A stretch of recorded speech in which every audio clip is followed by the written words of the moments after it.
Hello, hello, hello. What is up, my party people slash friends of the interwebs? You are listening to another episode of Perfection Unfolding with me, Cara G.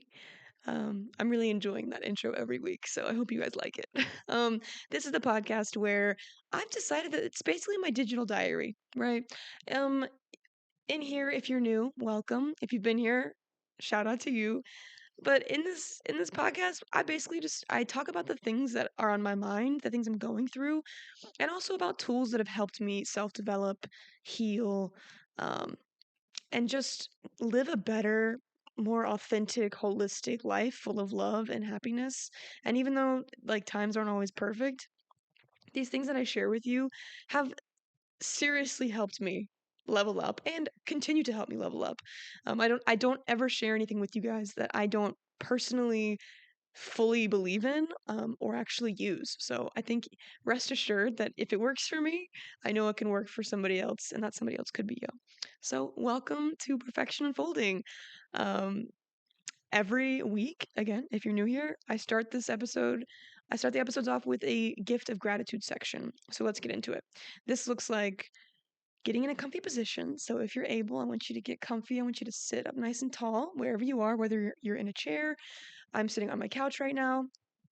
I want you to kind of find your sits bones, sit up nice and tall, and if you're able, go ahead and close your eyes for me. And we're going to do a grounding exercise where we take 3 big deep breaths together to ground us in reality, to bring us into the space that we're at, and to let go of all the things that have been bugging us throughout the day, things that maybe irritated us or things that we're worried about. I want you to let that go. Okay, this is time for you. This is time for us. And so, together, I want us to take 3 big deep breaths. Let's start with a nice big inhale. Breathe in. And exhale.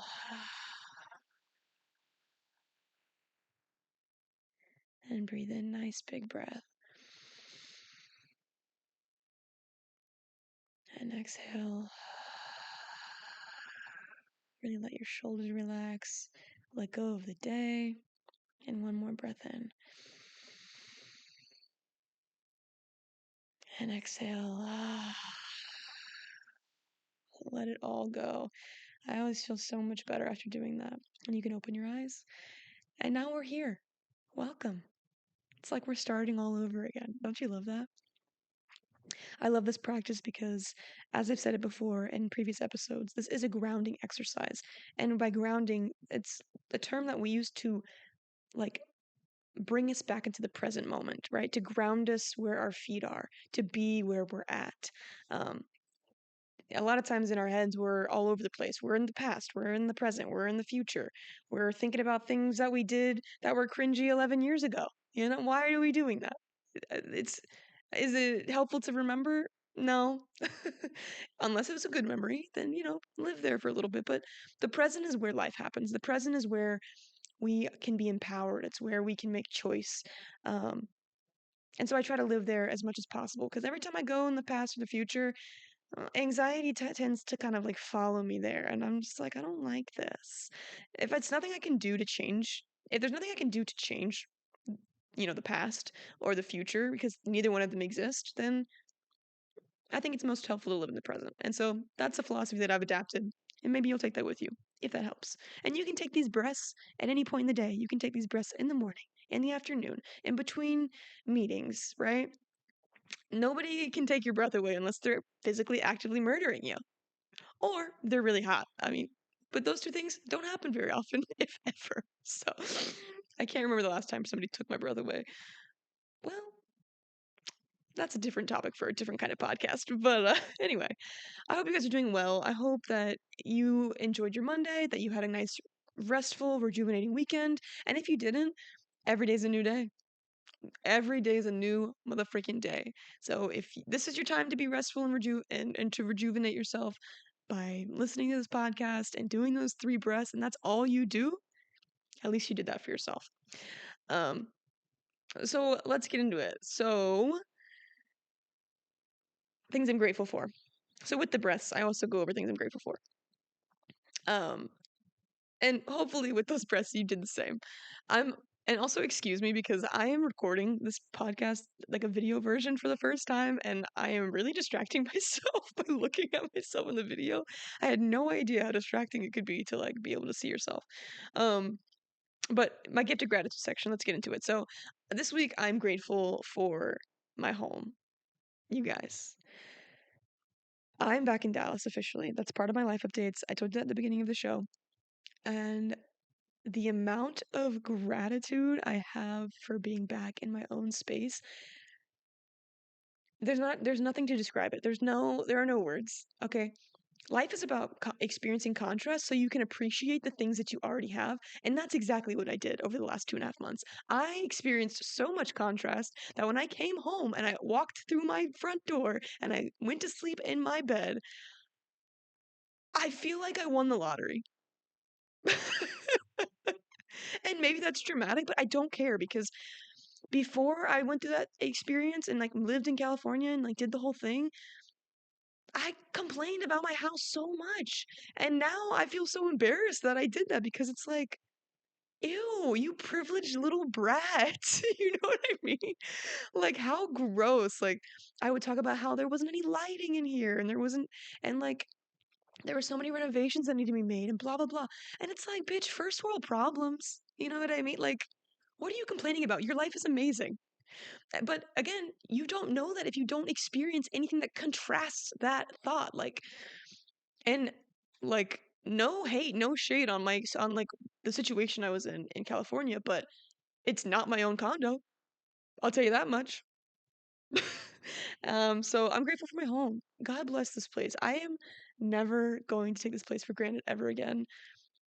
And if I ever start to, I gotta go experience more contrast. At least now I know that there's like a method to the madness, that I know what to do now. I need to go someplace where I'm incredibly uncomfortable environmentally so that I can come back and appreciate it for what it is.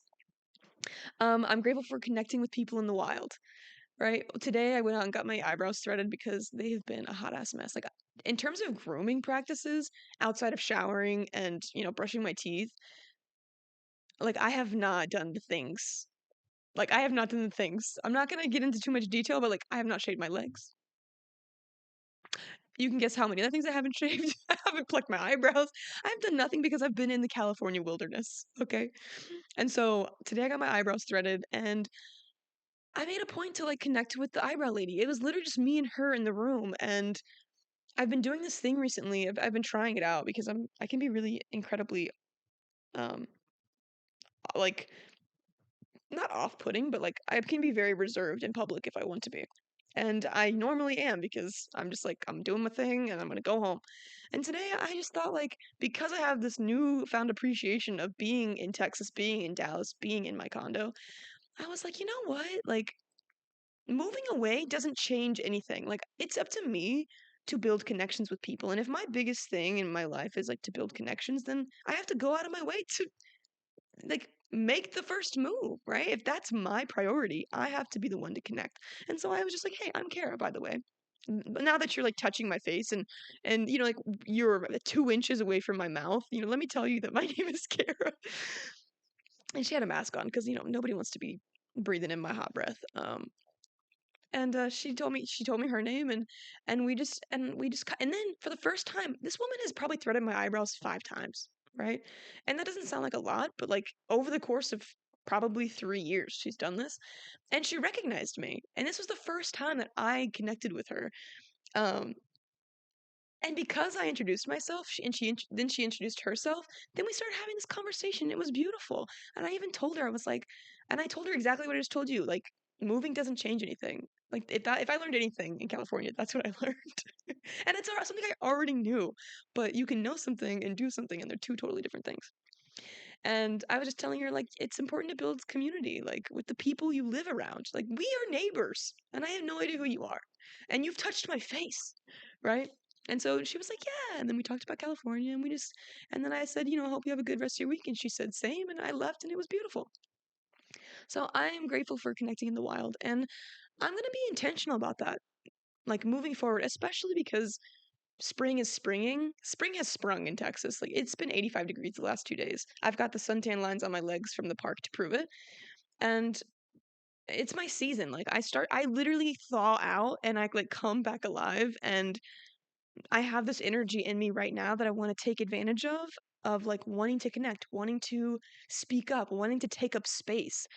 The last 3 to 6 months, I haven't wanted to do that. I've been deeply sad, and in a depressive state, like grieving. And I feel like even though the grief is still there and it comes and goes in waves, um, it's like manageable right now. And I feel like I'm getting back to myself slowly but surely.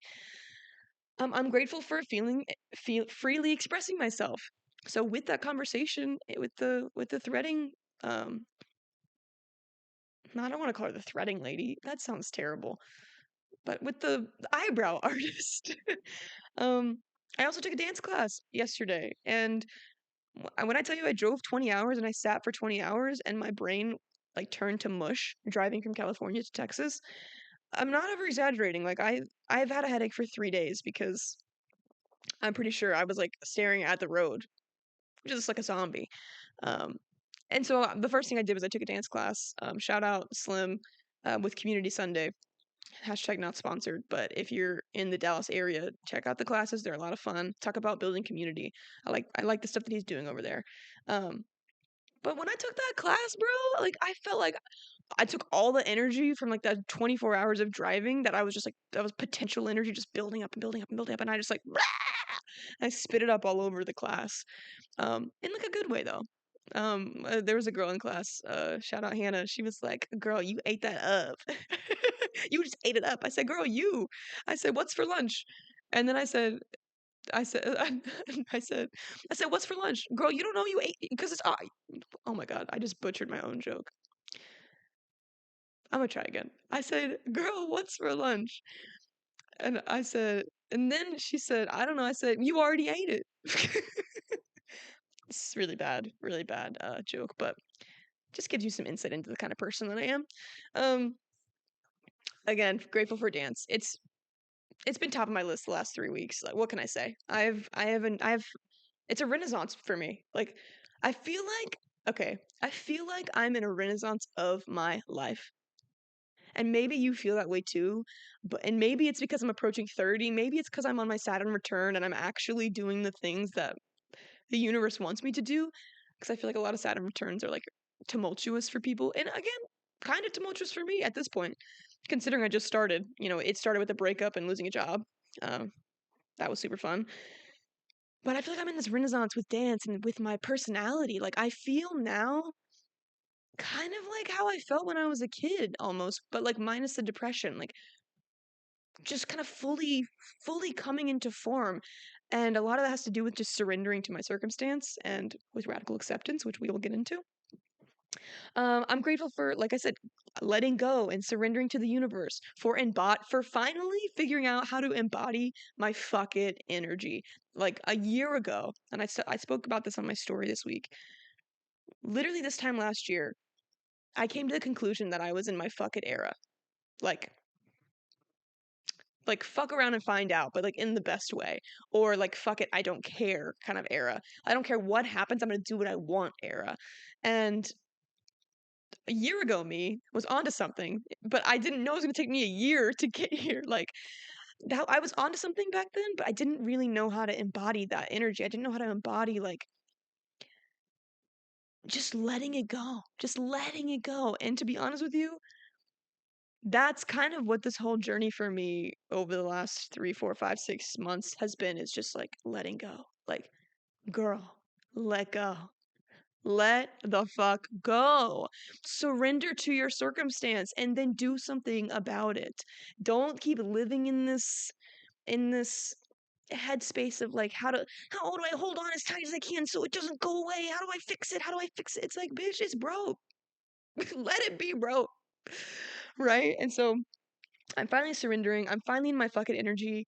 Um, and God, I'm grateful for that. God bless. God mother freaking bless. And I think it's come from this place of like everything I keep trying to do. I keep like putting my like I'm trying to force it.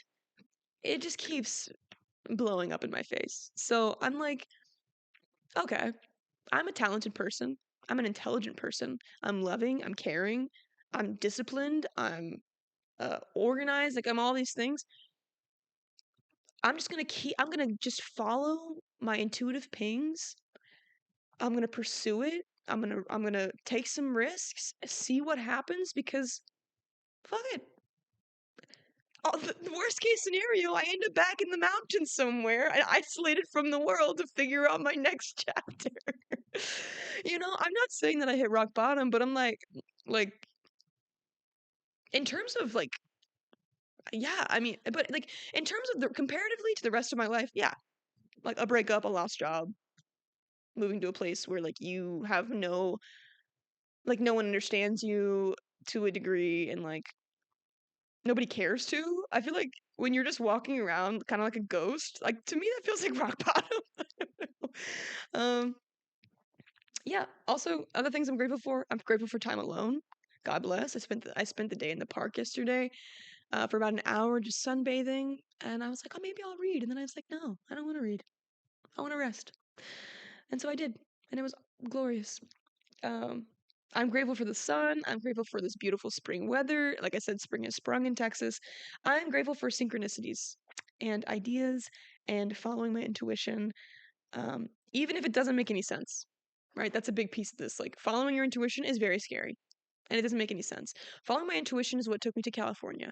Following my intuition is what, led to my breakup with my ex. Following my intuition is what brought me to this podcast. Following my intuition, like, you know what I mean? It's just, and you could say like, oh, okay, you followed your intuition and like bad things happened. No, bad things did not happen. Uncomfortable things happened. And guess what? Those uncomfortable things have brought me so much peace and happiness. I can't be mad about that, right? The universe is neutral, my guy. Like, if I have to be the one to tell you the universe is neutral, we are the ones who make things good or bad, let it be me. Happy to do it, right? And once you start thinking in terms of that, like, your life is going to change in many, many ways, in which I can't even explain or describe in one sitting. But, call me and let's talk. Yeah, those are the things I'm grateful for. So hopefully you can think of some things you're grateful for, whether they're small, large, big. I just used large and big, whatever. It's fine, details. Um, just because gratitude is a practice that is incredibly important. It can turn, like I said, like the most uncomfortable, quote unquote, shitty experiences into these like beautiful, life altering, in a good way, experiences that change you for the better. Um, and I do that on the macro and the micro every single day. And is it exhausting? Sometimes, yeah. But is it something that is radically transformed my life? Absolutely. Yeah. And I will be an advocate for it till the day I die. So there's that. Life updates. I moved back to Texas. Surprise, surprise, surprise, surprise. Um, I'm very happy. You guys, as soon as I crossed over state lines, and I shit you not, I might actually share this video with you on uh Instagram, but when I crossed over state lines, the whole trip I had been thinking about just everything. I've been thinking about my ex. I was thinking about the job. I was thinking about my, the all the things that happened to me while I was in California. And then as I was thinking about, and sometimes some of the things made me sad, some of the things made me happy. And as soon as I crossed over state lines, I swear to you, I read the like, now leaving New Mexico, land of enchantment, and welcome to Texas, like the two signs back to back. This wave of energy just like took over my body, and I started like crying. Like my eyes started leaking, and then I let out this loud like like sound. I know, I'm so sorry if that was loud and like hurt your ears, but I screamed and I like wooed in my car so loud, and I was crying, and my body just started like convulsing. I'm just like, because I was so happy. So much joy overtook my body, and it just came out of nowhere, like nowhere. And it felt like I like physically like went through a portal and like jumped into a new timeline of life. I mean, I did. I mean, I literally crossed a border, but it felt like something so much more than that, and I can't even explain to you what that means, and it made me feel crazy. And again, I documented it on a video because I felt insane. Maybe I'll share that tomorrow because, you know, it was fascinating. But um, that's the energy that I've been on a high from. Like that energy of that wave in the car has been what I've been feeling for the last 3 days.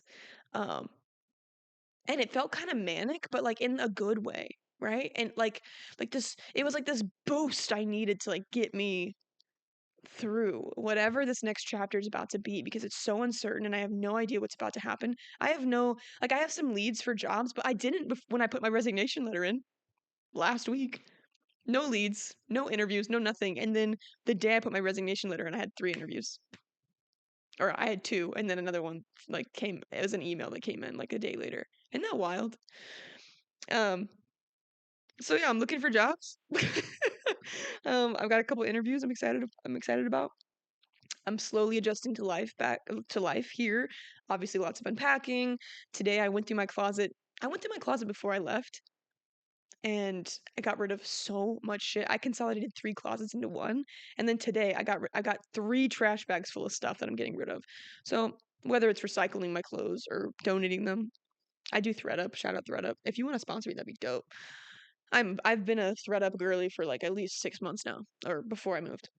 Um, so I'm just like purging. I'm purging all my stuff. I'm like readjusting and reorganizing some stuff. I've got this new ring light. I'm doing my, my little videos for the podcast, implementing stuff that I'd been thinking about and working on before I even got home.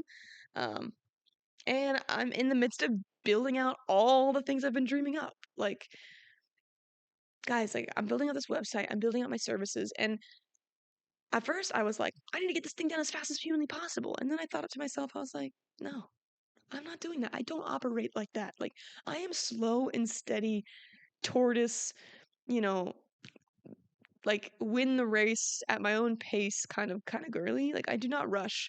I used to be a girl who rushed. I don't rush anymore. Like you can hear my energy like, "Oh yeah, I need a job." Like if I get one, cool. You know what I mean? Like yes, I need a job. And no, my parents are not supporting me. I just have an emergency fund of money, right? All my ladies out there, happy Women's History Month. Save your money. Build yourself an emergency fund. Okay. One of these days I'm going to bring on a financial expert to talk to you about how important it is to have your own money, your own fuck it money. Okay. That was a big part of my fucking energy, was having fucking money. It gives you options. It gives you things. It gives you a way to be able to get out of situations you don't want to be in, which is exactly what I'm doing right now. So, even though I'm coming across as lackadaisical, right? It's just a thing of like, I know something will come because I'm talented and I've put in for a ton of jobs. I'm not just sitting around waiting for like a miracle. Like, I'm putting in the work and then waiting for a miracle, right? Um, but yeah, I'm building out all the things for perfection unfolding. Like, so many ideas are coming to my mind in terms of dance and movement, in terms of one-on-one coaching, in terms of just resources for you guys, things that have helped, books that have helped, linking all that out. It's a lot of stuff, and I'm doing it all by myself. So, um, because I have the skills, but I don't have all the skills all at once quickly, right? I have all the skills, and it's going to take some time, and I want it to be good, and I want it to be helpful. I want everything I do to be helpful, um, in some form or fashion. Another life update. I've realized my purpose in life is to show people what it looks like to love yourself and have the courage to unapologetically build a life you actually like. One that lights your soul on fire, where you don't settle for anything less. And that's what I think I'm doing here. This is episode 17, so if you've been rocking with me, you've been listening to all my stuff. Okay, my digital diary aspect of this, which is always like the first part of the show. And if you didn't know that, I'm sorry. This is just kind of how it goes. I'm just chit chatting. We're just catching up here as old friends. And if you have been here and you do like that, like I'm so glad. I'm so glad to make your acquaintance digitally. It might be parasocial right now, but maybe in the future, we'll have a group or something and we'll do something together. We'll make something happen in real life. Um, but yeah, I realized that that's the whole point of this, is the digital diary aspect of this is like me embodying what it looks like to actually love yourself. and to actually show up for yourself, for your dreams, for your desires, for the things that are in the depths of your soul that like maybe you haven't given yourself permission to think are important. Maybe you haven't given yourself permission to bolster them and to put some energy behind them because you think, oh, I'm not good enough, or oh, I'm ugly, or I don't know what it is, but like these are all things I used to think about myself. I used to loathe myself and I didn't even know it. I just thought that, thinking I was untalented and not good enough was like normal and regular.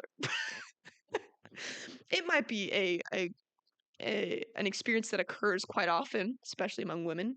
Love women, shout out women.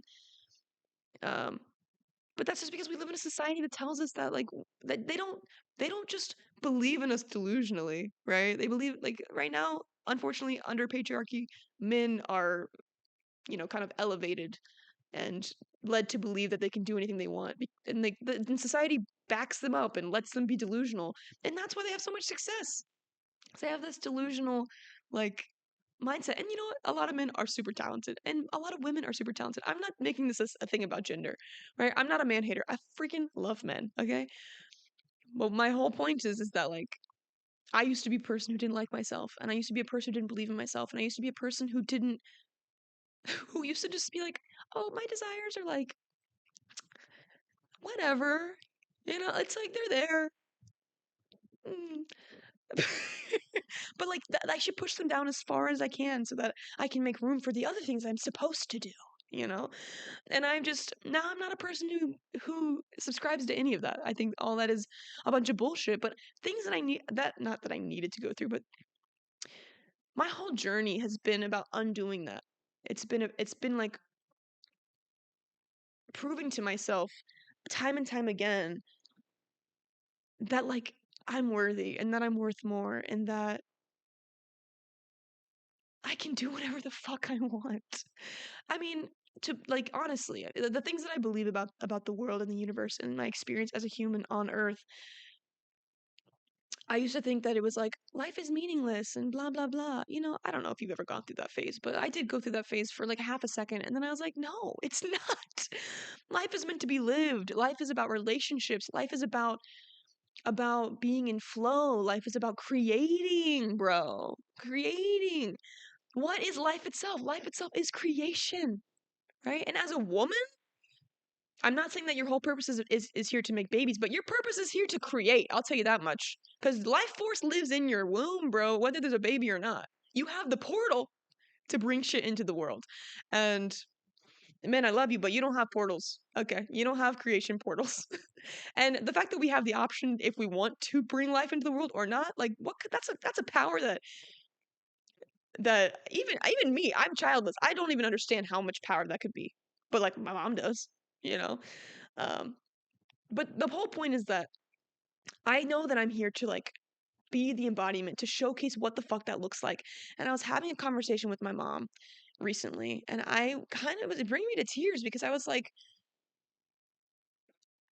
I think what I'm doing is so scary to me. Like what the vision I have for myself is so scary. I'm not even doing it yet. I'm not even I haven't even scratched the surface of the shit that I think that I'm capable of. And again, call me delusional, but whatever, might as well try. And I was talking to my mom and I was like, I think it's so scary because I don't have any examples of what it looks like in my immediate vicinity.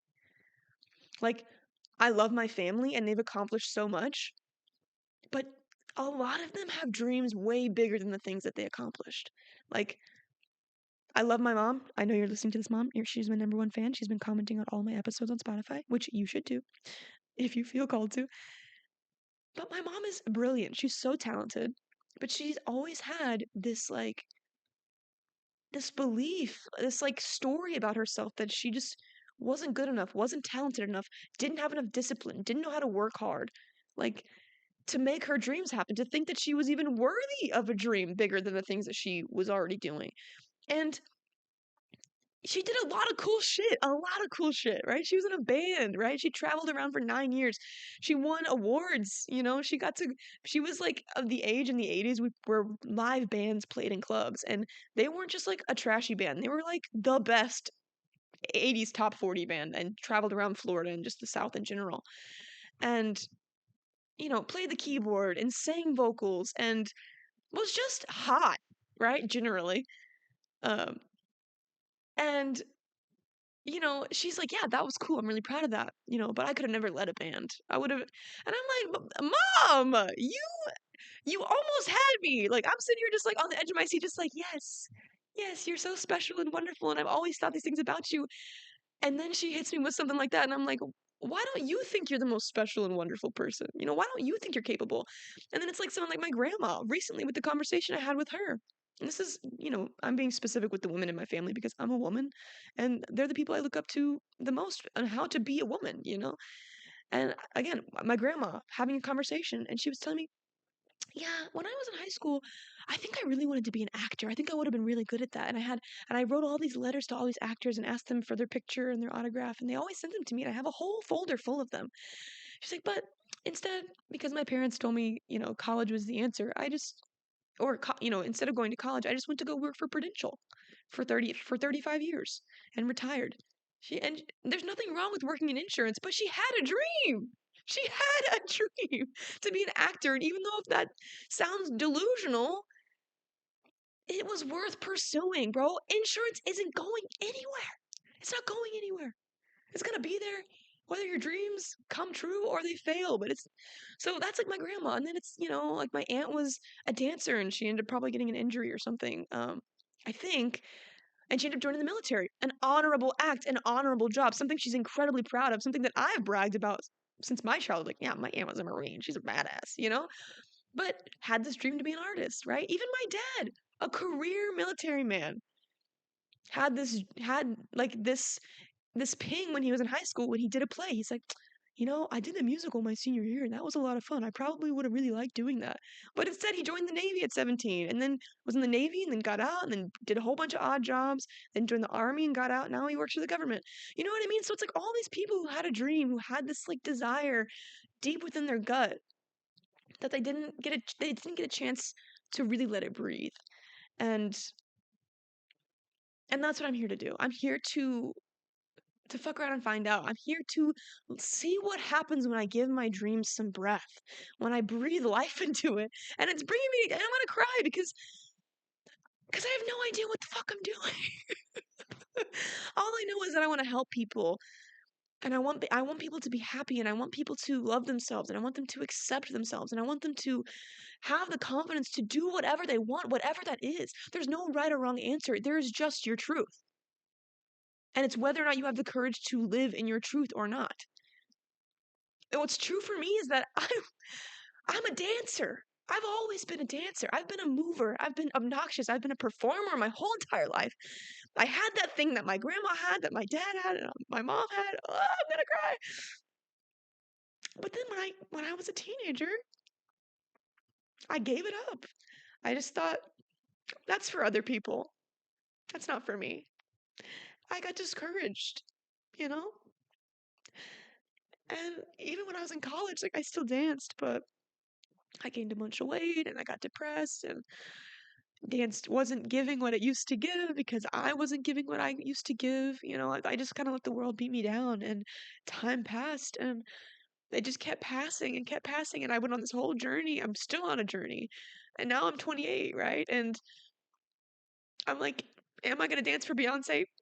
I don't know. Probably not at this point in my life, but I'm open to it. Like, I'm going to keep dancing and I'm going to stretch my skills as far as they're going. I'm going to keep showing up to this podcast and I'm going to keep showing up for the people who want to move and shake with me, who want to listen and who want to learn and who want to develop and who want more for themselves, right? Like it's living the balance of being content with what you have while still holding on to the desire of what you want, right? And where you want to go. And that's why I'm fucking here, bro. I've been trying to overcomplicate it this whole time. For what? I've already been doing it. I've already been doing it. Just showing up as myself, being myself, expressing myself, going on these long rants about the things I've learned. This is it. This is it. And it's my job to just figure out how to organize it and to be able to share it more effectively. Yeah. Y'all like that? You like that little rant? It's off the dome. It's off the cuff. So that's what I'm here to do. And that leads me into what today's topic is. 35 minutes into the show, we're talking about self-love and radical self-acceptance. Letting these things unfold, right? Because guess what? These are the two things that have changed my life. These are the two things that are the most foundational to what I think it could be like a self-awakening journey, or just a journey of like, it starts with you, right? Like you can't control anything else. The only thing you can control, the only thing that you can really have any influence over, you can actually really make change and make a difference with, is yourself. You can obviously, try to make change in other people's lives by sharing information, but ultimately being yourself is the key to that. And how can you be yourself if you hate yourself, right? And I'm going to use the word hate here. I'm going to interchange the words self-loathing and self-hating, because I think hating has a bite to it that kind of makes us it kind of makes us nervous, like, oh my god, I hate myself, it's like, but it's true. Like if you don't like yourself and you don't take care of yourself and you don't believe in yourself, and like sometimes that can come it can compound on each other, and that turns into self-hatred, and it makes you self-sabotage, and it makes you not like what you see in the mirror, and it makes you dissociate from your life. All things that I used to do, all things that I do. So I mean, every once in a while, I don't hate myself now, but wait, like I used to, bro, I did not like myself when I was younger, or when I was in college, like, and I would attribute a lot of that to just like not taking care of myself, right? But so, okay, so like what does self-love? So I wrote some, and most weeks I kind of like type out a message for you guys, but this week I decided to like just write out some questions that I'm going to answer, so that there's a little bit of a through line, and just a way to keep me on track, because y'all know I'll be going off track. And I want to make sure I answer all the questions that you might have, right? The questions that, right. So first things first, we're going to start with radical acceptance, okay? What is radical acceptance? Right out the gate, radical acceptance to me is accepting reality for what it is. Radical self-acceptance is accepting yourself exactly the way you are. What does it look like to radically accept yourself? What it looks like to radically radically accept yourself is this, okay? This is where I started. If I could tell you, if I could go back to square one, right? Before we talk about self-love, before we talk about anything else, acceptance is the key, right? Accepting where you are, accepting who you are, accepting the way you look, accepting how you show up, accepting the words you speak, accepting the thoughts you have, right? It's just taking an assessment of what is. This is what, like, radical self-acceptance is taking an assessment of what is, whether you like it or not, whether it's pretty or ugly or not. It doesn't matter. It's kind of a meditative practice, because meditation is the practice of being the observer of your thoughts, right? Without judgment. That's kind of like, that's how meditation works, right? It gives you a chance to separate yourself from your thoughts, to where you can just observe them. And this is, and radical self-acceptance is this practice. It's taking a beat, separating, like, kind of looking at yourself overhead, right? Or just from like a bird's eye view, and taking stock of everything that you are, right? Take stock of the things that you like, take stocks of the things that you hate, take stock of the ways that you show up that you were like, ew, that's distasteful and ugly, or that's cringy, or that's gross, or I don't like the way I chew my food, or my feet are too big, my face is too ugly, my nose is too crooked, whatever it is. Take stock. Whether you want to write it down or not, just take stock. Sometimes, like, what I would do is I would just look in the mirror, and I would just, I would just grab my belly fat, and I would be disgusted, because, and you know what? This is not about fat shaming. This is just about your experience with your body. If you hate your body, that's your truth. Whatever's true for you is true for you. There's no point in denying it, because if you deny that that's true for you, then you can't move forward in acceptance. If you are lying to yourself about how you feel about anything about yourself, you cannot accept it. So the most important piece of this, it's like, what does it look like to radically self-accept? It's to accept your truth, okay? Accept your motherfucking truth, no matter what it looks like. For me, this looked like I said, grabbing my belly fat in the mirror and being disgusted by it, like looking at the rolls on my back. Like, my body was a big trigger for me. And if body is a big trigger for you, I'm sorry, I've been there. I totally get it, you know? I don't really do trigger warnings here because there's no trigger warnings in life, right? This is just the truth. The truth is not scary. The truth is just the truth. And once you are aware of the truth, then you can do something about it, right? And so for me, this looked like I was, you know, I hated that I like always laid around. I hated that I was lazy, you know, quote unquote. I thought I was a lazy person. I hated that I wasn't disciplined. I hated that um, even though I wanted to lose weight, I kept eating. Food was a big thing for me. A big thing I used to comfort. I overate a lot. And I talked about this in a couple episodes at the beginning of the show when I started the podcast. But binge eating, right? Binge watching TV. I just binged everything. I binged sugar. I would binge so much till it made me sick. But I wasn't bulimic, so I wouldn't throw it up. I would just be sick with food. Or I would wait till I watched so much TV that I wouldn't sleep, and then I'd be nauseous the next day because I stayed up till 4 o'clock in the morning watching a show that I can't even remember now, right? And I took stock of all these gross things that I did, and they were gross to me because I knew that they weren't good for me, and it pissed me off that I kept doing them. That's what I hated about the experience. I took stock of, you know, a lot of the good things didn't come up. I just kind of took stock of all the things I didn't like because those are the things that were the most apparent, right? And when you don't like yourself, you tend to focus on things that um, you don't like, right? It's like it's really hard to see the good when you don't see yourself as a person who um, is like worth good things, right? Because I internalized my behavior as like my personhood, right? So that's what radical self-acceptance looks like. It's like you take stock and you just accept it for what it is. You're like, I am overweight. I am eating shitty food. I am well, maybe not I am, but like it's true that, right? Maybe that's a better thing because you don't want to it's true that I'm overweight. It's true that I don't like the way I show up in my classes. I'm using college for example because this is the time where I felt this most. You know, it's true that I don't like how I'm showing up in my classes. It's true that I don't like that I'm not going to the gym the way I said I would. It's true that I'm not doing what I said I would do. It's true that I'm not treating myself in a way that's respectful.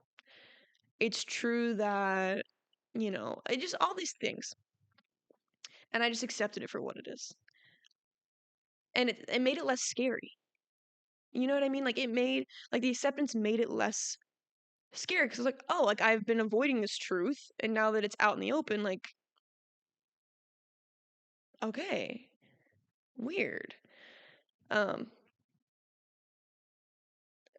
does that make sense? And then maybe for you that looks totally different. Maybe your things, um, the things that you hate yourself for, quote unquote, are you don't like that you keep choosing toxic men. You don't like that you keep choosing to put yourself in situations that make you uncomfortable. You don't like that you're a people pleaser. Oh my God, that was a big one for me. I hated that I was a people pleaser. Like, and I hated that even though I was people pleasing, I still wasn't getting what I wanted from the people, like, you know, men, for instance, or friends or whatever. Like, I still felt like an outsider. I felt so alone. And also, I didn't like that. I thought everybody hated me. um, I did believe that. I did believe that everybody hated me because it's like, I hated me, right? Um, so that's kind of that's what it looks like to accept yourself. It's not this whole like it's not this whole like all love and light like, oh my God, I'm amazing and I accept myself for everything I am. It's not that energy. It's an energy that can be very practical and very grounded. You can be love and light. Please, I invite you. Now, for me, perfection unfolding literally is like, it's like this love and light kind of like, no, I'm perfect. Like, but I only got here when I started living in integrity, which you can't do if you're not honest with yourself, right? Getting honest with yourself is step number 1. It's ground zero. And it's accepting that like you are all these things, and some of these things you don't like because at your core, on your inside, and your deepest part of your gut, they don't align with who you actually are. They're just these unhelpful behaviors that probably stemmed from childhood, ways you dealt with, you know, hurtful or unhelpful situations that maybe came from your parents, or relationships when you were younger, or friendships, or whatever. They're coping mechanisms, right? At least for me, they were coping mechanisms that no longer, they don't serve me. They didn't serve me then, they don't serve me now, but now I'm an adult and I have an awareness. And once I have the awareness and I accept that this is true, then I can move forward with action. The action's not easy, but it is possible. That leads me into like, how does radical acceptance help, and how can it be developed, right? How it helps is if you've never been honest with yourself in any real way, if you've never taken a step back and looked at your life from a bird's eye view, if you've never done this, if you've never taken stock of what's true for you, and you've just been living in a dissociative state, what radical self-acceptance does is it empowers you to be able to make change. That's what self-development is. It's becoming aware so you can make change. You can't make change if you're never aware. So that's how radical self-acceptance helps. It's an awareness, it's an acceptance, and where there's acceptance, you can make change, and where there's change, you can have new awareness and accept new things, and make it's just this cycle that keeps going and going and going. That's what they call it, an awakening, because when you wake up to all the things that are true, all the things that you maybe weren't cognizant of that you were doing or consciously doing, you were unconsciously doing, then you're like, holy shit, like, where the hell have I been? This is not who I am. This is not aligned with my soul's purpose. This is not aligned with what I actually like, or love or whatever. Like, what am I doing? At least that's what happened. That's what happened for me. And then how can it be developed? It just comes with practice, right? Every time you feel resistance to something, or every time you feel like you're judging something, especially about yourself,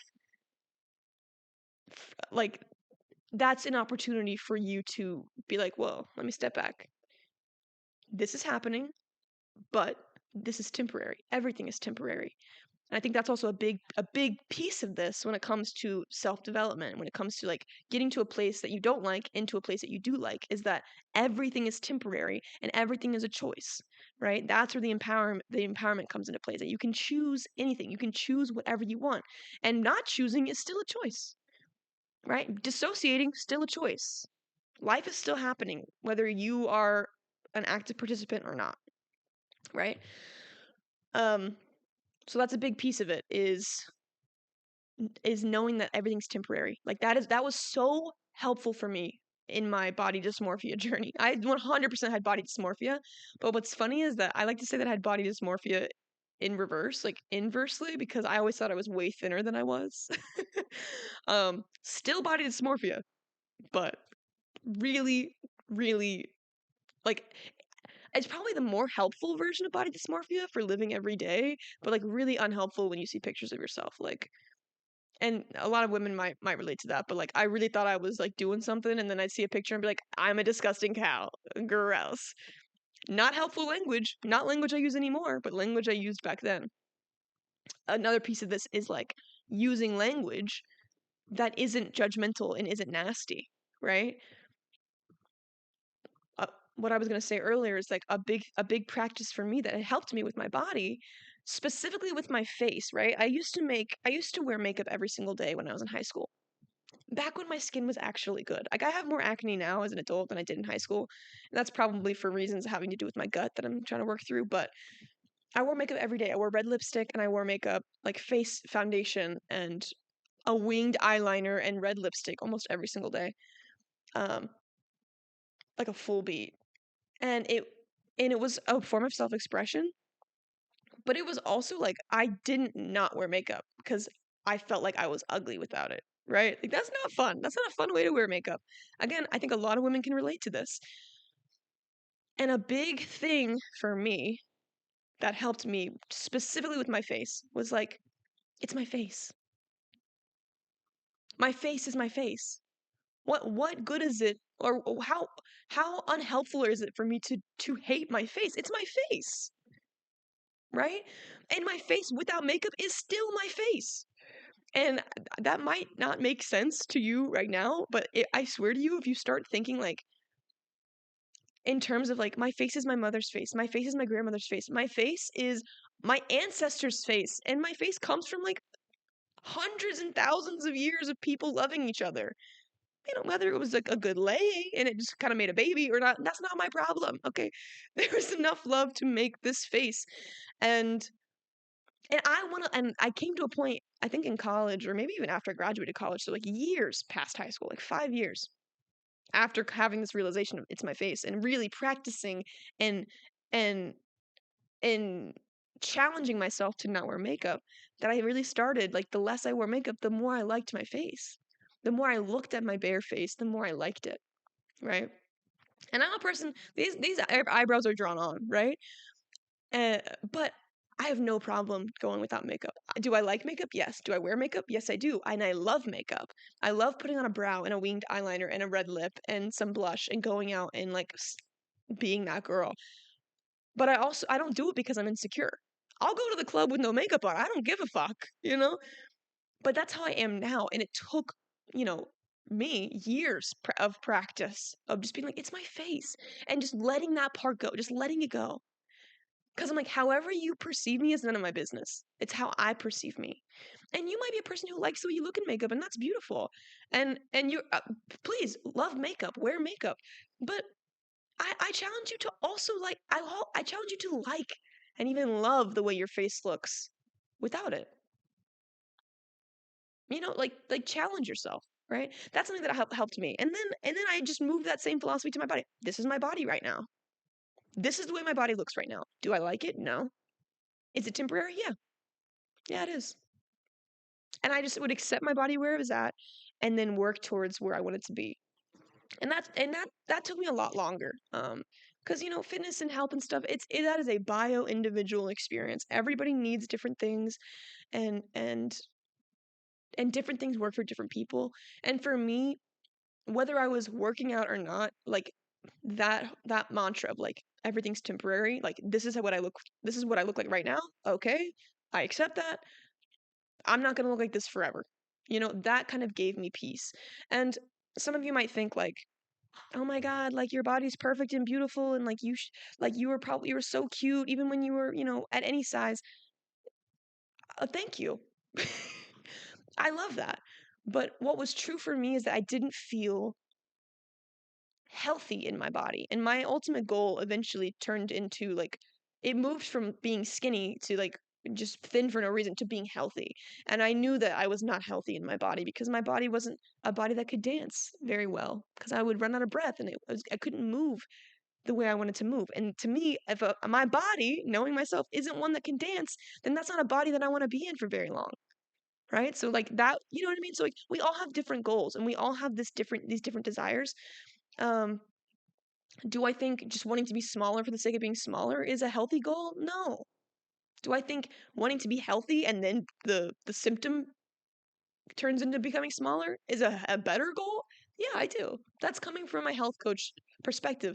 But again, it's a bio individual journey. We can't work through all of our trauma at once, okay? Like, I don't know your trauma when it comes to body, you know, self acceptance, and you don't know mine. But I think the most important thing is that to accept is to just be where you're at and just know that if you don't want to be there, it's not going to last forever.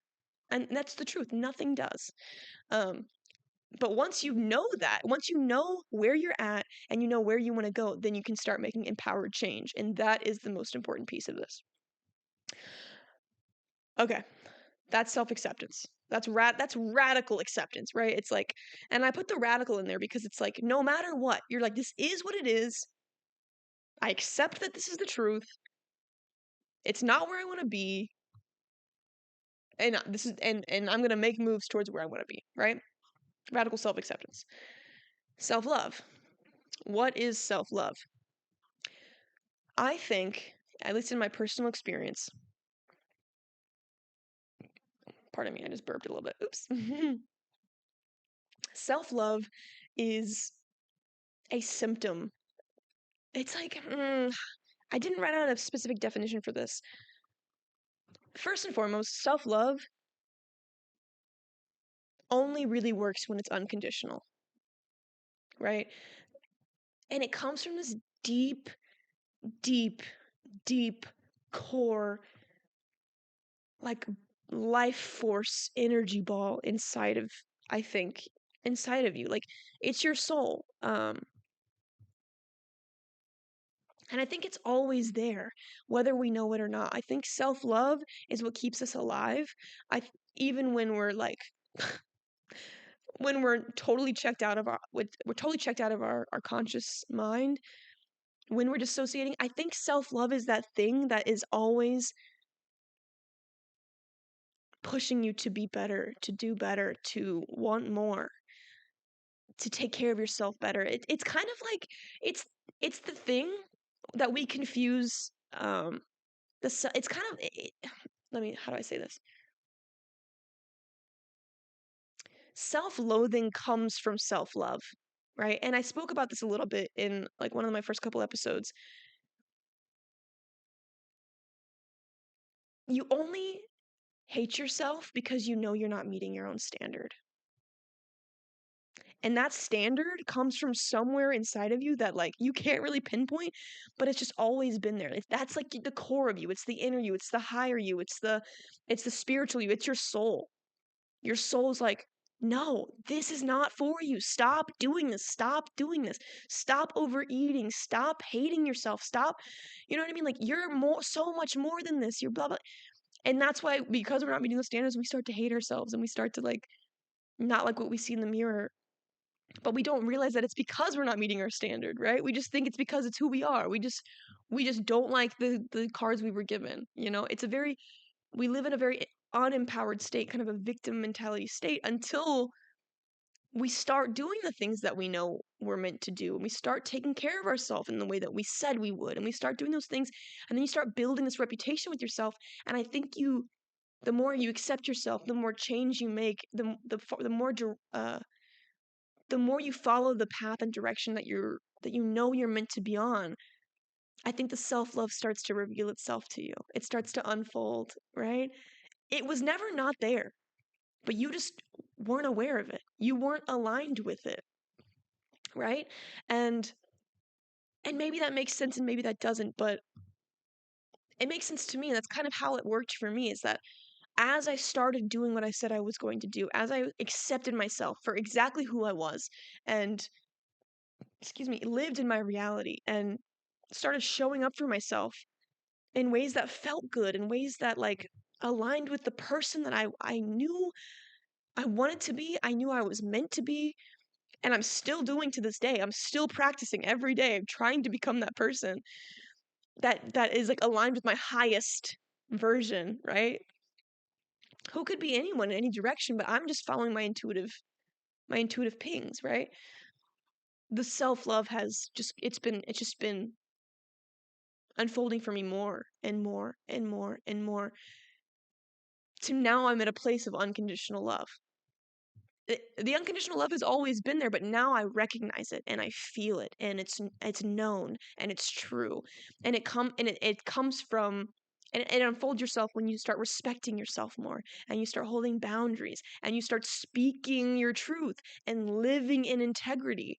You start proving to yourself that you, at first you're doing all these things and you're proving to yourself that you're worthy of being treated well, and you start believing that you're worthy of being treated well, and then you're just like, no, I am a person who is going to be treated well. If I'm the only person who does it, that's fine, but but I know my worth, I know my value, you know what I mean? It's like that kind of, it comes at first from just doing the things that you know are healthy for you, that are better choices, taking those next right steps, those next better, healthy steps for you that that only you know. It's like that ping of like, oh, I really need to start drinking more water. But then you actually start drinking more water. And oh, I really need to get to sleep on time.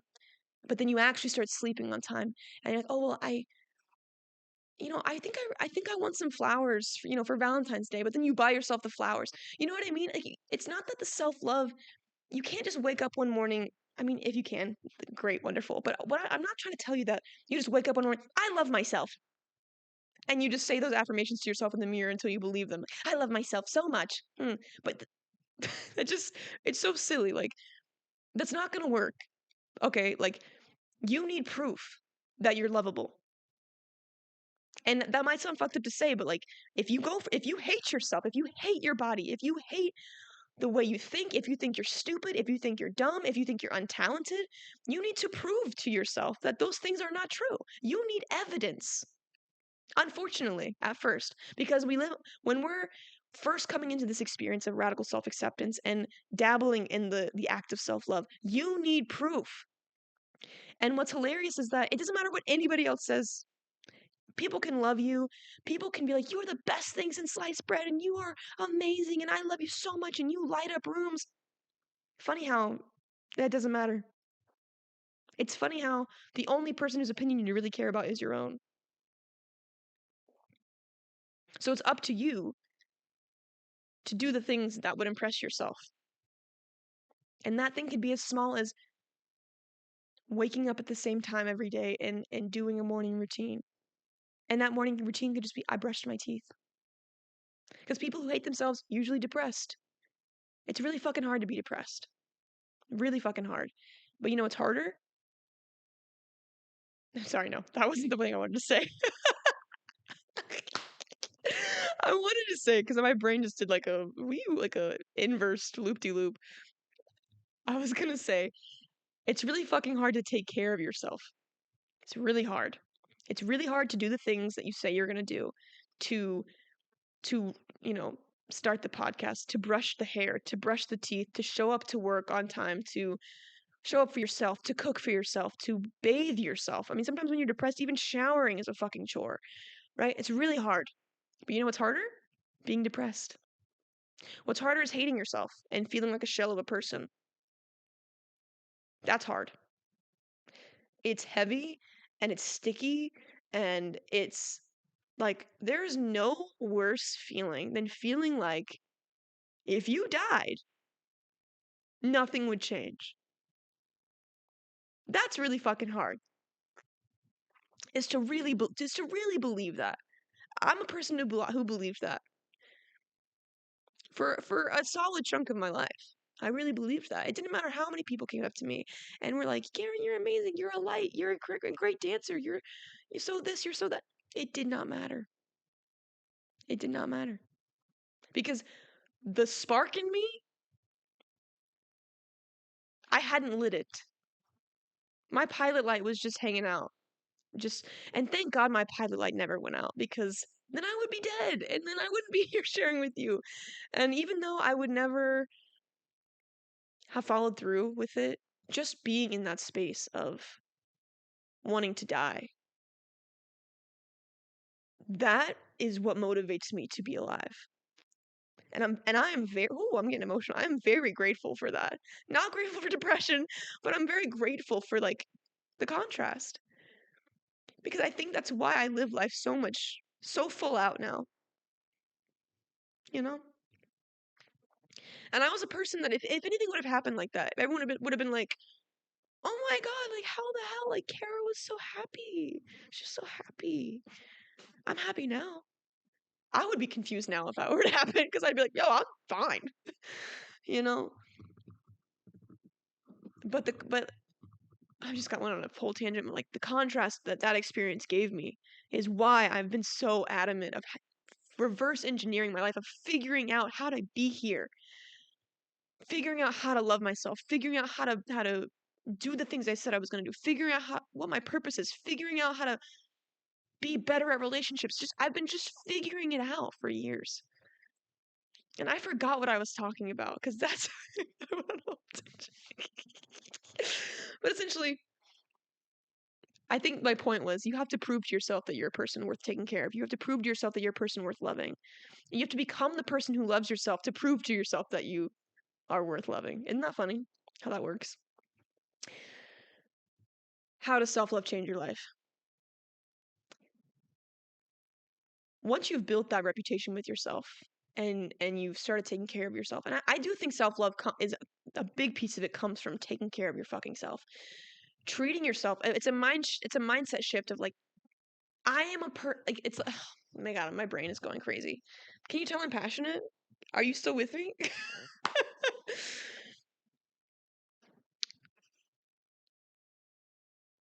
A big piece of, at least my puzzle, and I can only really speak from my experience of developing self-love, came from living in my integrity, which looked like showing up for myself when I said I would. Not being great at it at first, honestly, but like just deciding that I was going to take care of myself whether I liked it or not. Like I kind of did it out of spite at first, to be honest with you. And even though I wasn't like, I love you so much. I love my body. I love this, even like doing those obnoxious like affirmations that I didn't believe at first. There was something in me that was like, fuck you, I'm doing this. You know what I mean?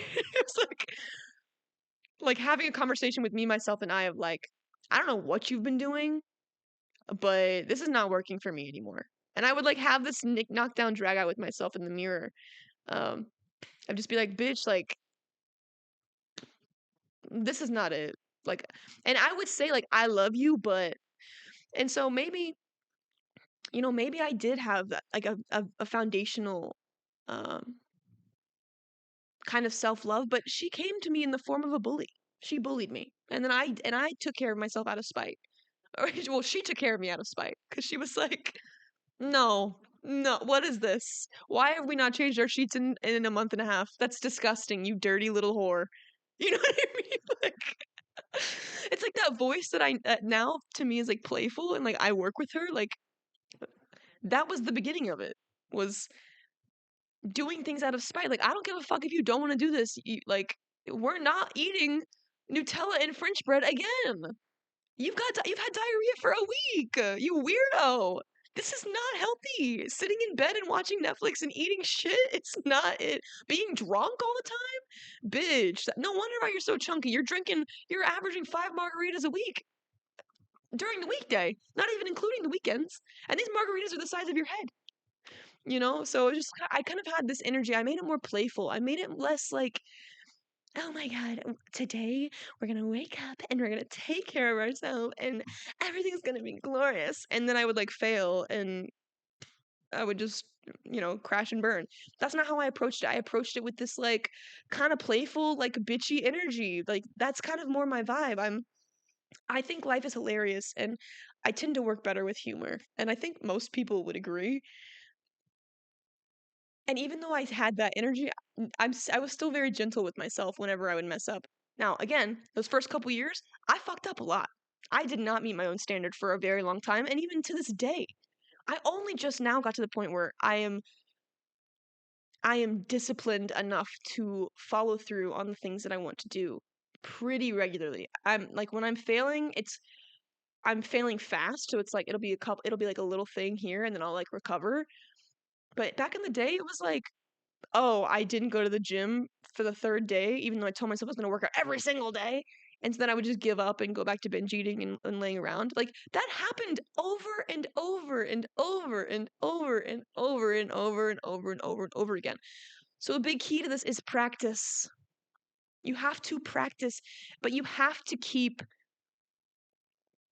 the vision in your mind. You have to keep the I'm sick of being this way at the forefront of your mind. Because if you're not sick of it, no change is happening. Like you have to be so sick of your shit, so sick of hating yourself that you are loving yourself out of spite.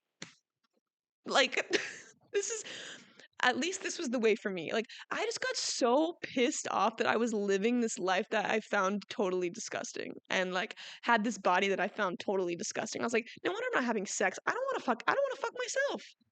And I didn't for a long time. I do now. Turn up. How? So yeah, you got to build that reputation with yourself. You have to practice and practice and practice and prove to yourself that you're worthy. And I think the self-love, it eventually just comes to you. It unfolds in front of you, and then you're just like, because then you put so much work in, right? Think about all, like, when you work on a project and you put all your blood, sweat, and tears into it, and you're just like, I fucking did that project. You know what I mean? And, whether no matter the grade you get, like, whether it's an A, B, or C, whatever, you don't care, because you're like, I put my whole pussy into that. Bitch. That's kind of the energy that I kind of brought to self-love. That's kind of how I came to my self-love, is because I've worked so hard,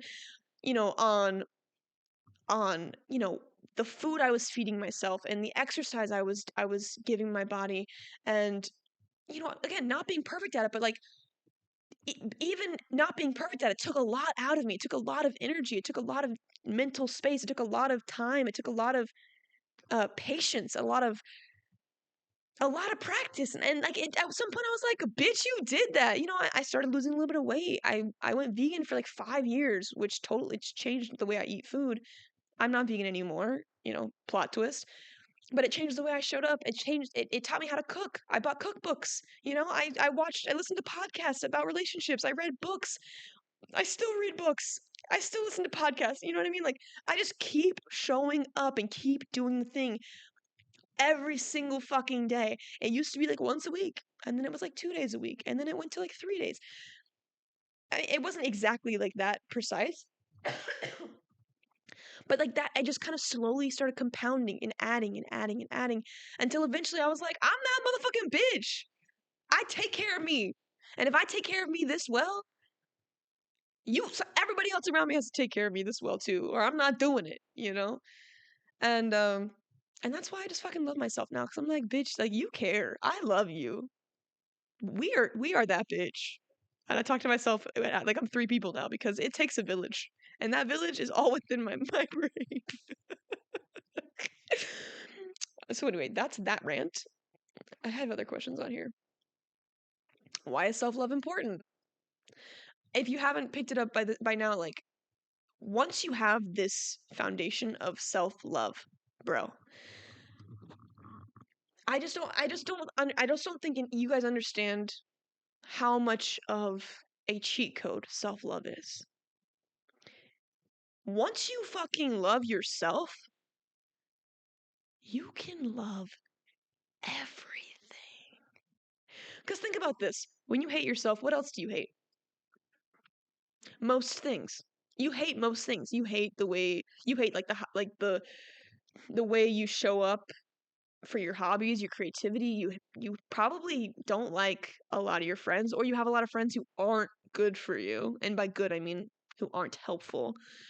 You're probably you're not really caring a lot about the things you're doing. You're kind of just floating around, and you're not being very intentional, and you just kind of end up in things. You kind of just like, oh, that was kind of neat, or I didn't like that very much.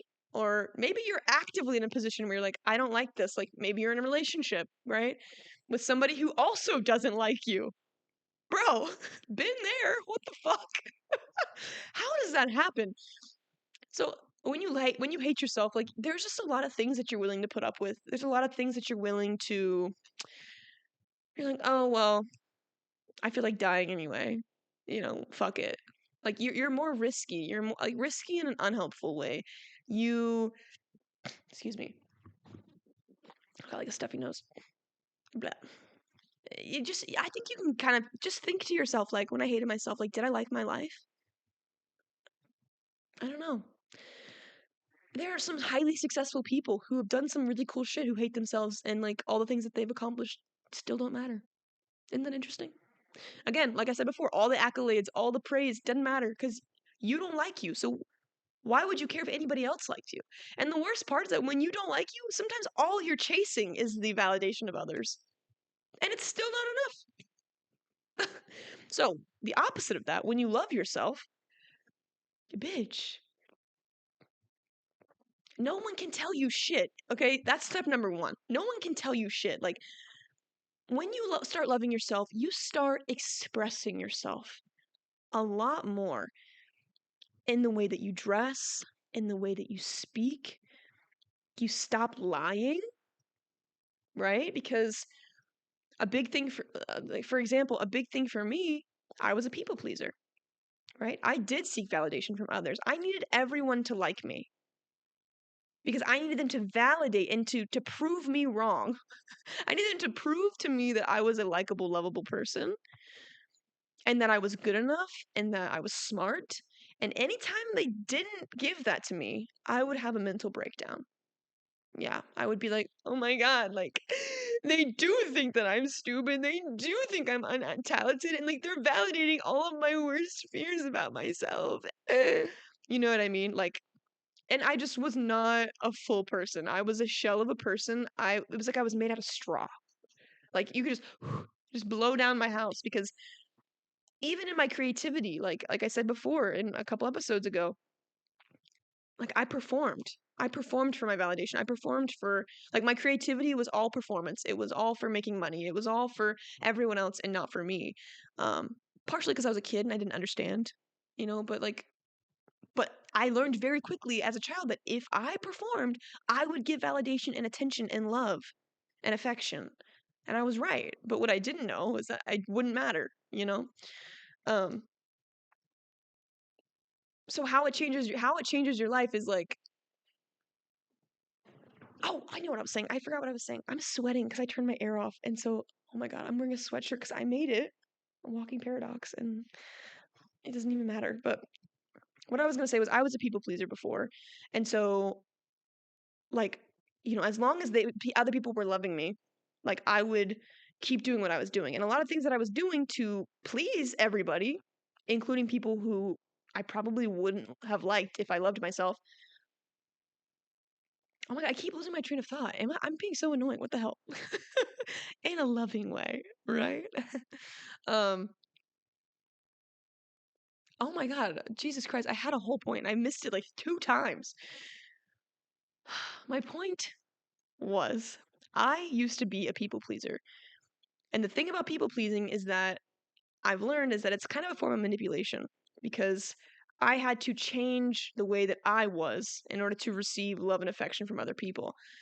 And I wanted to receive love and affection from other people because that's how I got my validation and my affection. But the thing is that I had to lie to myself and lie to others to get them to like me, which makes, like, my view of myself, like, conditional, you know?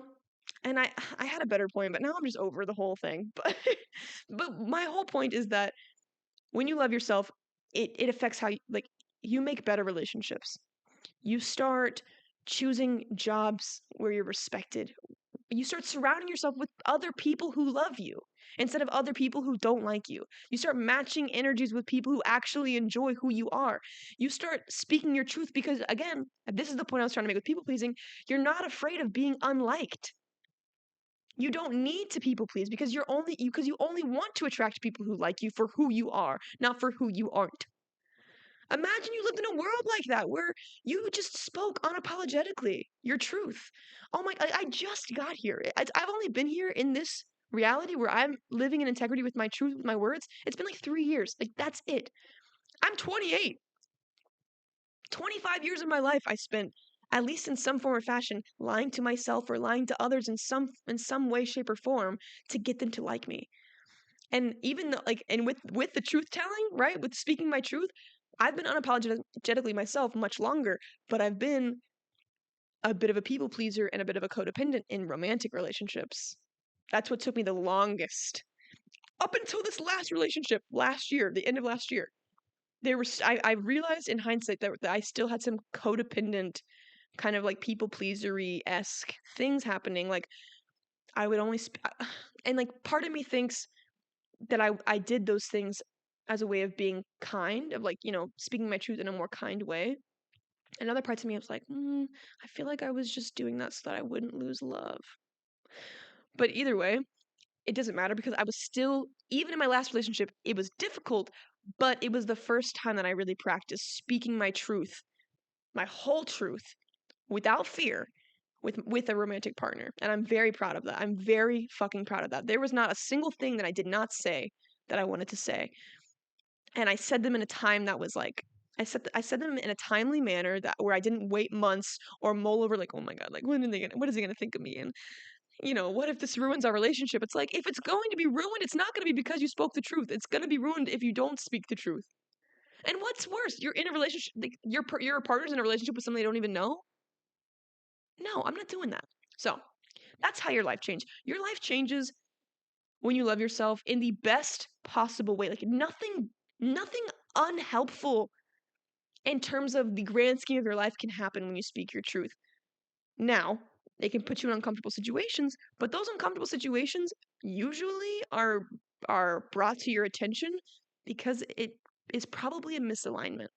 Like, and mind you, speaking your truth, loving yourself, right? First of all, will trigger a lot of people. It will trigger all the people in your life who don't like themselves. If you are surrounded by people who don't like themselves because you didn't like yourself, like you met on a level where like you were both in that energy and you were both in that playing field. If you start to love yourself and you start to take care of yourself and respect yourself and level up and speak your truth, sometimes I'll tell you this much, and you're not gonna like this. Like those friendships are gonna end. They're because sometimes your self-acceptance, your self-love is so triggering and painful for the people around you to witness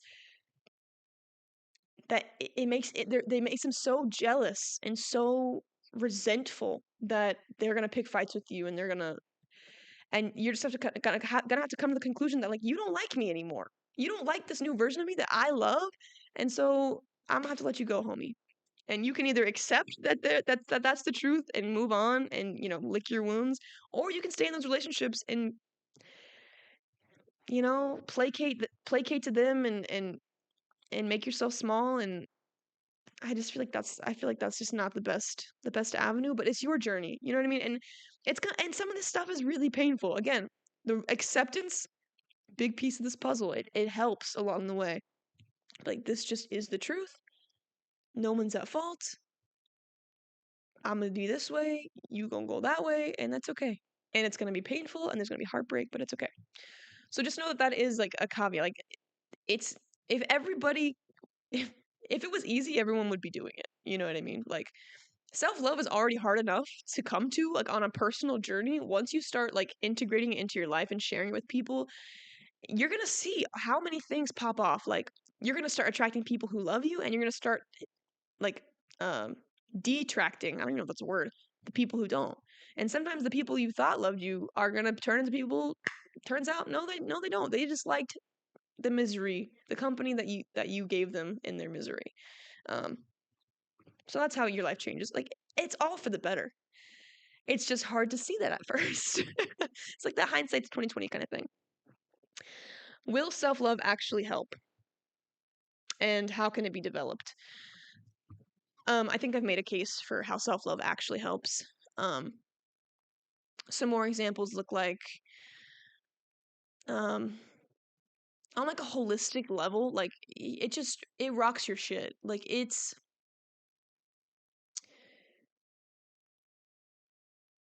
the more you love yourself, and this is something that you'll probably see on Instagram with like the self-help relationship people. Something I said earlier is like when you love yourself, you can love everything else. And a big piece of like psychology, especially in romantic relationships, is that actually in any relationship, the people can only love you to the extent that they love themselves.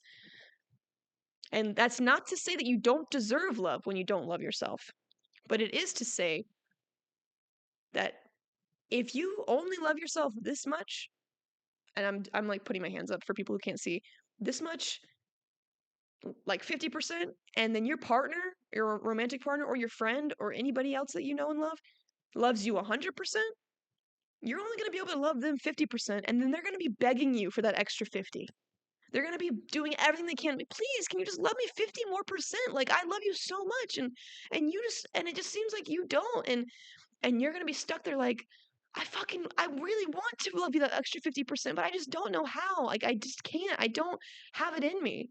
And it's not because you don't want to, but it's because you just can't. Because it's not there for you. Like because when you hate yourself, you have a hard time believing that other people can love you more.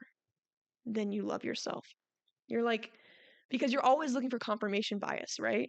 Like me with my people pleasing, I was always looking for people to disagree with my self-loathing. Like, please tell me I'm smart, tell me I'm beautiful, tell me I'm these things. And when they wouldn't, then I'm like, oh my God, you do agree. You do think I'm stupid and ugly, you know? Because that was what I believed. And I would just, that confirmation bias, you know? And it's funny because I would always find men who didn't think I was ugly or untalented, but just didn't want to commit to me. So there's that. Or just didn't know how to love me the way I loved myself. At least at this point in my life. And that's kind of what happened with my last relationship, is that turns out he doesn't love himself very much. Respects himself, shows up for himself, takes care of himself, right? Did all the things to kind of prove to himself that he was worth taking care of, and does have a certain level of self-love. But when it came to going beyond that and loving himself unconditionally, like what happens if he doesn't do those things for himself? Does he still love himself? I don't think that he had that. I have that. Because something that I didn't get to originally, because my brain is going crazy, is that like once you start proving to yourself that you're someone who's worth loving and like taking care of yourself, there does come a point where it's like, like, bitch, I'm perfect. Like, I am a person, and just being alive is enough. Being alive is just existing. I'm worth loving. It doesn't matter if I'm a fat piece of turds, in my own, obviously. This is the language I'm using for me, not for anybody else. If I am a lazy sack of potatoes on the couch for the next 40 years, I still love myself. Because I am alive. Because I'm here. And that's it. Because I am just worthy. Because I see children this way. Because I see other people this way. They don't have to do anything for me. Right? Like, having relationships is conditional, but my love isn't. Right? Like, there's conditions to how you show up for me. Like, if you start treating me badly, you're not going to have access to my love, but my love doesn't go anywhere. Right? And that's the kind of love that I started to give to myself. But that really kind of came with a kind of a more spiritual view of how I live my life. And honestly, conditional love might be step one for your self-love journey, because you do have to prove to yourself that you're worth the time, energy, and practice. And then after a while, at least for me, in my awareness, it was just like, no, bro, I'm just alive. Like, I'm that bitch whether I do anything about it or not. You know what I mean? And that was something that I don't think that my ex had. And maybe he's working on it. I don't know. We don't talk, but sending him good vibes, and love, lots of love. But that's like a perfect example. It's like my love for that person didn't go anywhere, but access to it did, because the reciprocity wasn't there. Like, he couldn't or wouldn't or didn't want to give me that extra 50% that like I would give myself, right?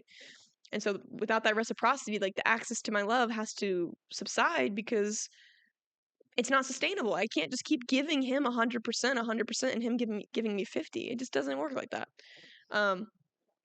So yeah, self-love, how does it change your life? It changes everything. It changes who you date. It changes what jobs you pick. It changes how you dress. It changes how you look at yourself in the mirror. Oh my God. Imagine a world where you looked in the mirror and you were like, damn, you're so sexy. I can't believe that that's not other people's experience every day. Sometimes I look in the mirror and I do look like a frumpy mess. But then I think, did I water myself? Did I get good sleep? Did I feed myself good food? Or did I stay up till, 2 in the morning watching a show? Did I eat shitty food? It's like, I no longer internalize that I'm a piece of shit just because of the actions that I took. No, those actions are temporary. I can make new actions every single day. So that's how a self-love journey, it changes everything. It changes how you show up to each decision that you make. It changes how other people view you. Other people are going to see that self-love on you exuding from your pores and be like, oh my God, like they've got the juice. I want some of that, you know? Yeah, hopefully I'm getting the message across. um, how can self-love be developed? We talked about that. Self-love versus narcissism. So I actually went on the internet and like kind of looked up like what questions people ask about self-love. Like, when does self-love become toxic was actually a big question that a lot of people had. And you know, some might think like, oh, Cara, like the way you talk about yourself is like really off-putting. Like you really love yourself that much. Is that really true? Like, are you just self-obsessed? No. I mean, yes, I do really think these things about myself. I really do think that I am worth love, even if I turn into a blob. It's like that question, you know, like when women ask men, like, would you love me if I was a worm? And the men are like, what? When really what we're asking is, would you love me if I couldn't do anything for you? If I couldn't be anything for you? If I was just existing, would you still love me? That's what that question is. Would you love me unconditionally? Do you love me unconditionally is what that question asks. And so ask yourself that question. If you turn into a worm and you couldn't pursue your dreams and you couldn't do any of the things that you wanted to do, would you still love yourself? And I can genuinely, honestly, earnestly answer that question with a big emboldened yes. Because the way that I view life, the way that I view my experience, the way I view myself is through eyes of gratitude, right? And maybe that's a big piece that I need to bring up too, is like your self-love journey can start with by doing things for yourself, but and also if it has to do with your body, it's like it's just gratitude for what you have, taking stock of what you have with the radical acceptance, and then implementing what you're grateful for. It's like, yeah, you can self-loathe, you know, all you want and be like, I don't like this, I don't like that. But also you need to take stock of what you're grateful for, what you're actually good at, what you bring to the table, what you're proud of. I'm sorry, but you cannot live your whole life and not be impressed or excited about at least one thing. Like there's something about you. You could be like, well, I like the way that my hand, the way that I write my name in cursive. It could be something so simple.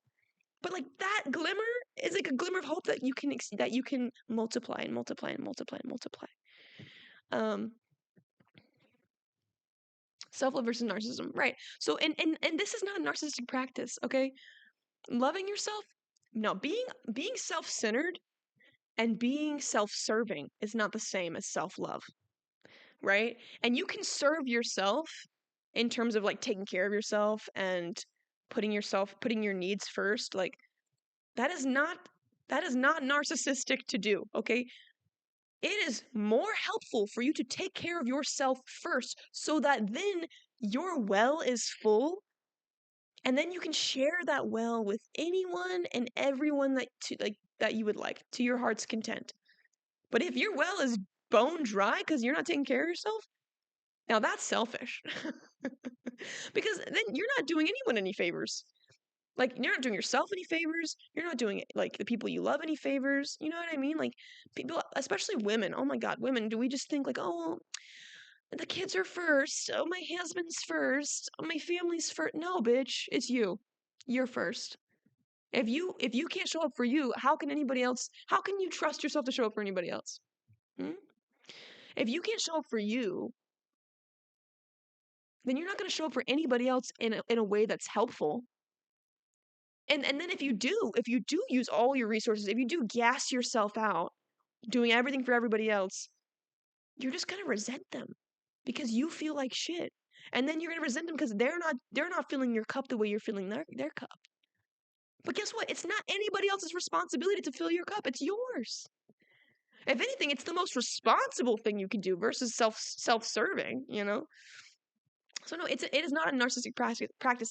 I do think that being self-obsessed is different than having a healthy amount of self-love. Being self-obsessed is like it's all about you. Nobody else exists. You know what I mean? Like it's when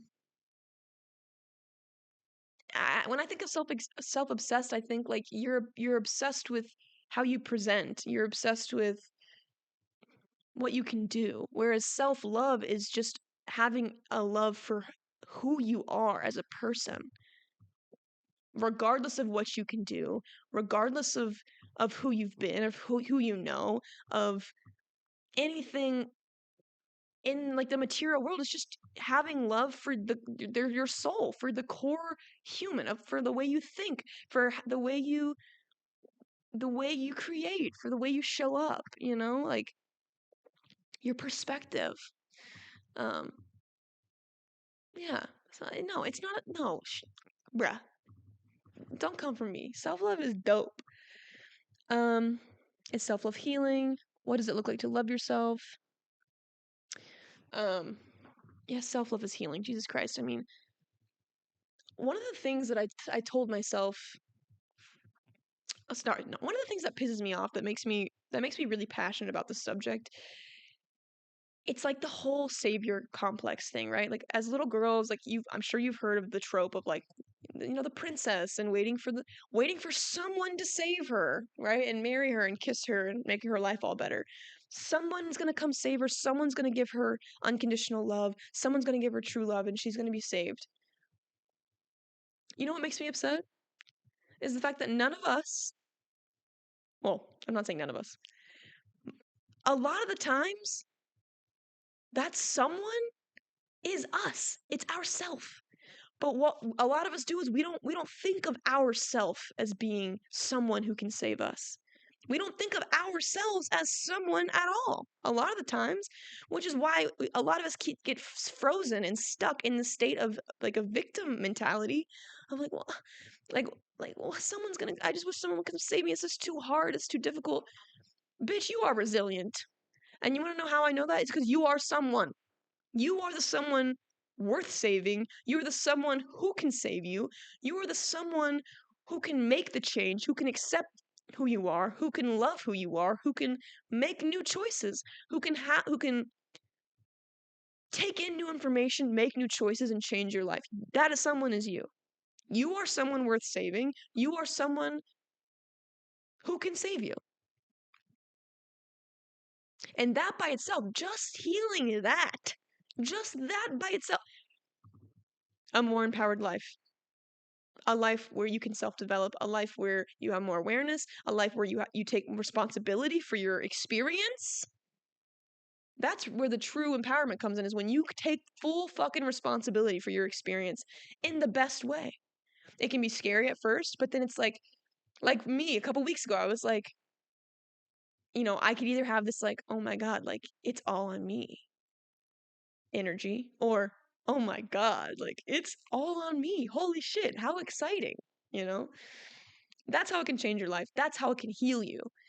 Because once you have that thing, once you have the courage, the confidence to choose anything, you can fucking choose anything. And you're not going to be afraid of the choices you make because you're going to trust yourself. You're going to respect yourself. You're going to have confidence in your talents and skills and your intuition. You're going to love yourself and make choices that align with that love. Bro, what else can I tell you? What else can I fucking tell you? And what does it look like? What does it look like to love yourself? It just looks like living in integrity. And I've said this a bunch of times, just in this one episode. It looks like living in integrity, doing what you say you're going to do, and doing that over and over and over and over and over and over and over and over and over. Little beatboxing over here. Until you die. That's self-love. It's accepting your reality. It's knowing your truth. It's living your truth. It's speaking your truth. And letting things come and go as they will, as they align. And doing all of that is sourced from having a self-love, acceptance, and respect for yourself. Yeah. Yeah. Yeah. I think that's it. I think that's all I have to say about that. So that's on radical self-acceptance and self-love, and letting the two unfold over time through patterns, through practice, through just through practice, my guy. Through practice and through repetition and through learning and through pivoting and through accepting and through having patience. And also, I think a big piece too in doing this work, in practicing radical self-acceptance, radical self-love, is is doing your best not to be defeated every time you fail. Failure is going to be a part of it. You're going to fail at choosing people who are good for you. You're going to fail at doing the meal plan that you said you were going to do. You're going to fail at doing the workout. You're going to keep failing. But what you're not going to fail to do is keeping the vision. Keeping the vision of like I am going to take care of myself. I am going to respect myself. I'm going to love myself. And just keeping that to the forefront of your mind until it's true. You know? And I'm not saying affirmations don't help, but if you don't believe it, the affirmation doesn't work. Affirmations only work when you really believe it. And so with that, let's get in some affirmations. Okay? I am going to say these affirmations to myself. I believe these for myself, and if they work for you, if they resonate for you, take them, use them, let them be true for you. I'm gonna just make these up off the top of my head because I didn't write any out. Number 1, I can do hard things. I love doing things for my betterment. I love taking care of myself. I love doing things I say I'm going to do.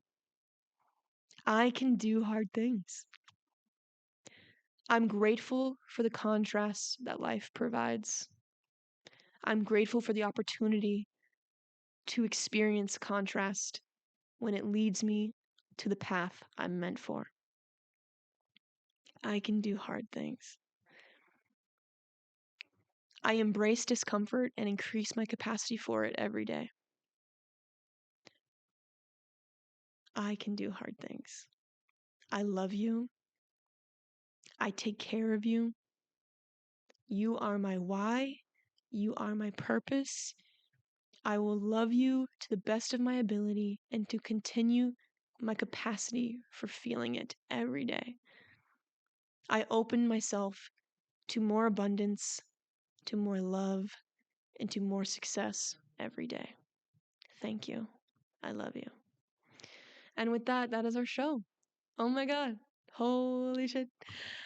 Thank you guys so much for listening, for joining me week after week. If you're new here, please like, share, subscribe, rate this podcast on Spotify, on Google, on Apple Podcasts, wherever you listen. Give it a 5-star review if you want to rate. You can follow the podcast on Instagram at perfectionunfoldingpod. You can follow the podcast on YouTube at perfectionunfolding with Cara G. Or you can follow me on Instagram on my personal page at Cara G Campbell. And if you want to write into the show, don't forget, I have an email. It's perfectionunfoldingpod@gmail.com. Please write into the show. Let me know if you liked this episode. Tell a woman you love that you love them. And when you compliment them, don't compliment them on their body. Okay? Just tell them something wonderful, like you're glowing. I love the way your aura just brightens up a room. Your smile brings me happiness. I love how you listen. Like, maybe not that one. Or you make me feel seen. You make me feel heard. Like when you come into a room, I look forward to it. Something like that. Like, it's Women's History Month. I love women. I love men too. But I love women. And we try so hard, and I don't think we get recognized enough. And if this episode resonated with you, like, first off, I'm so sorry. You know what I mean? Like, I know exactly what you've been through. I feel you. But know that it's not over. It's never over. There's always a new choice to be chosen. There's always new things to learn about yourself. There's always something, there's always juice to be squeezed out of our experience. And I know it's hard, and I know it can be uncomfortable, but like, it's not for nothing. It's for you. It's for you to learn. It's for you to experience. It's for you to grab a hold of and to, like, you know? And I love you so much, and I thank you so much for listening. That's all I got. I'll talk to you guys next week. Okay, bye.